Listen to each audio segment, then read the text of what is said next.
യാത്രാപ്രേമികളെ, നിങ്ങളുടെ യാത്രാ ബക്കറ്റ് ലിസ്റ്റിൽ തീർച്ചയായും ഉൾപ്പെടുത്തേണ്ട ഒരു സ്ഥലത്തെക്കുറിച്ചാണ് ഇന്ന് ഞാൻ നിങ്ങളോട് പറയുന്നത്. മഹാരാഷ്ട്രയിലെ പശ്ചിമഘട്ടത്തിന്റെ ഹൃദയഭാഗത്ത് ഒളിഞ്ഞുകിടക്കുന്ന പ്രകൃതിയുടെ മാന്ത്രികത നേരിൽ കാണാൻ കഴിയുന്ന ഒരിടം. അതെ, ഞാൻ പറയുന്നത് നാനേഘട്ടിനെക്കുറിച്ചാണ്. സഹ്യപർവ്വത നിരകളുടെ ഗാംഭീര്യവും പച്ചപ്പും ഒന്നുചേരുന്ന ഈ സ്ഥലം പ്രത്യേകിച്ച് മൺസൂൺ കാലത്ത് നമ്മളെ അത്ഭുതപ്പെടുത്തും. ഈ ചിത്രത്തിൽ നിങ്ങൾ കാണുന്നത് പോലെ കുത്തനെയുള്ള പാറക്കെട്ടുകളിൽ നിന്ന് വെള്ളച്ചാട്ടങ്ങൾ താഴേക്ക് പതിക്കുമ്പോൾ ശക്തമായ കാറ്റിന്റെ തള്ളൽ കാരണം വെള്ളം മുകളിലേക്ക് ഉയരുന്ന ഒരു പ്രതിഭാസം ഇവിടെ കാണാം. ഇതിനെയാണ് നമ്മൾ റിവേഴ്സ് വാട്ടർഫോൾ എന്ന് പറയുന്നത്. കേൾക്കുമ്പോൾ വിശ്വസിക്കാൻ പ്രയാസമുണ്ടല്ലേ? എന്നാൽ നേരിട്ട് കണ്ടാൽ നിങ്ങൾ അക്ഷരാർത്ഥത്തിൽ സ്തംഭിച്ചു പോകും. നാനേഘട്ട് ഒരു ചരിത്രയാത്ര കൂടിയാണിത്.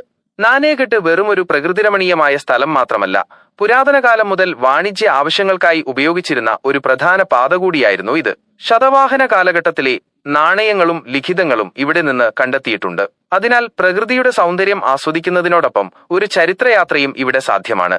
മനോഹരമായ കാഴ്ചകളോടുകൂടിയ ട്രക്കിംഗ് പാതകൾ നിങ്ങളെ കാത്തിരിക്കുന്നു. ക്യാമ്പിംഗ് രാത്രികാലങ്ങളിൽ ആകാശത്തിലെ നക്ഷത്രങ്ങളെ നോക്കി ക്യാമ്പ് ചെയ്യുന്നത് ഒരു അവിസ്മരണീയമായ അനുഭവമായിരിക്കും. പ്രകൃതി നിരീക്ഷണം, പച്ചപ്പും മനോഹരമായ കാഴ്ചകളും നിറഞ്ഞ ഈ പ്രദേശം ഫോട്ടോഗ്രാഫർമാർക്കും പ്രകൃതി സ്നേഹികൾക്കും ഒരുപോലെ ഇഷ്ടപ്പെടും. Monsoon magic. മൺസൂൺ കാലത്താണ് നാനേഘട്ട് അതിന്റെ പൂർണ്ണ സൗന്ദര്യത്തിലെത്തുന്നത്. റിവേഴ്സ് വാട്ടർഫോൾ എന്ന വിസ്മയം കാണാൻ ഈ സമയമാണ് ഏറ്റവും ഉചിതം.